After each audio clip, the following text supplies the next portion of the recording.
The 19th iteration of the Ambassador Andrew Young Lecture Series entitled MCC's Commitment to Africa took place on October 6, 2010 at the Embassy of Ghana, featuring Mr. Daniel Yohannes, Chief Executive Officer of the Millennium Challenge Corporation. Edith Hazel, the Deputy Chief of Mission at the Embassy of Ghana and host of the event, provided welcoming remarks. I wish to warmly welcome you all to the Embassy of Ghana and to the 20th Ambassador Andrew Young Lectures.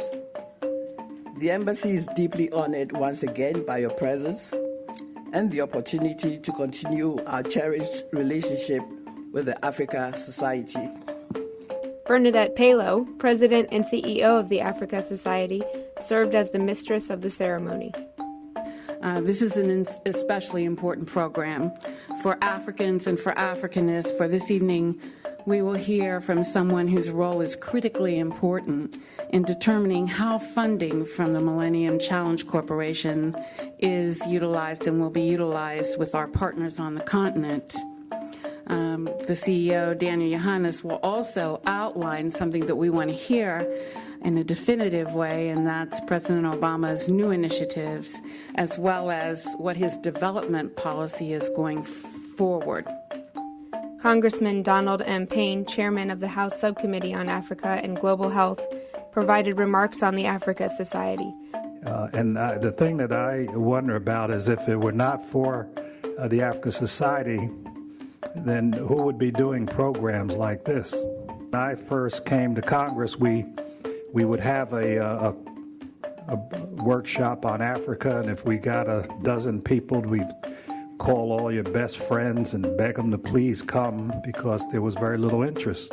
And it's really programs like what Ms. Paolo has done with the Africa Society that have educated Americans about the worth of having a good, strong relationship with the continent of Africa.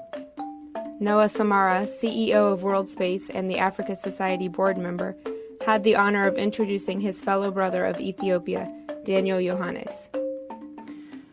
Daniel Yohannes, mark my words, is going to leave his mark on the MCC.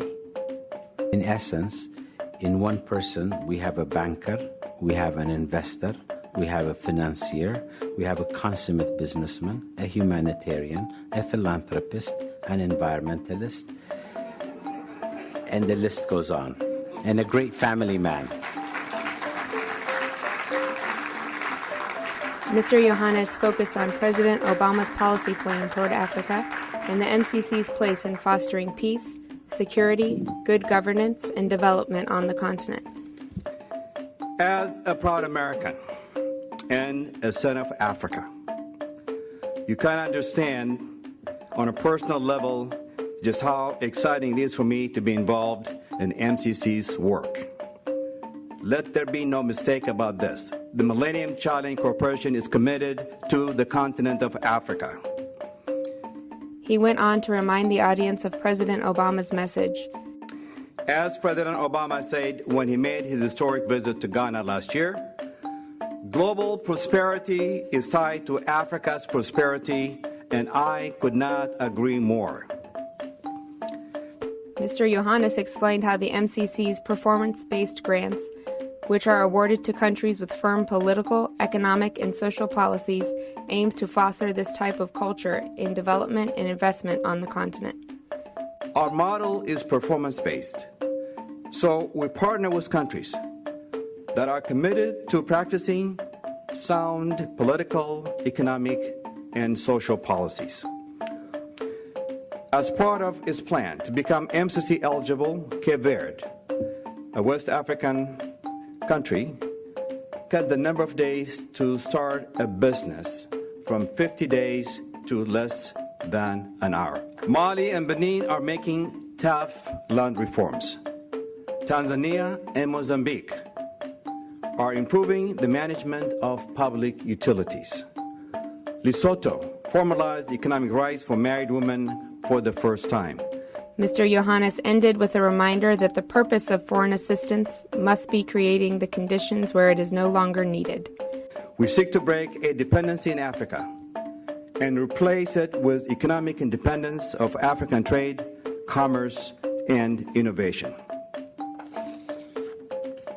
I ask all of you, friends of Africa, to help the continent thrive among the challenges. I welcome hearing your thoughts, your insights, your ideas, and discussion to follow, and in our conversations in the next month and years ahead.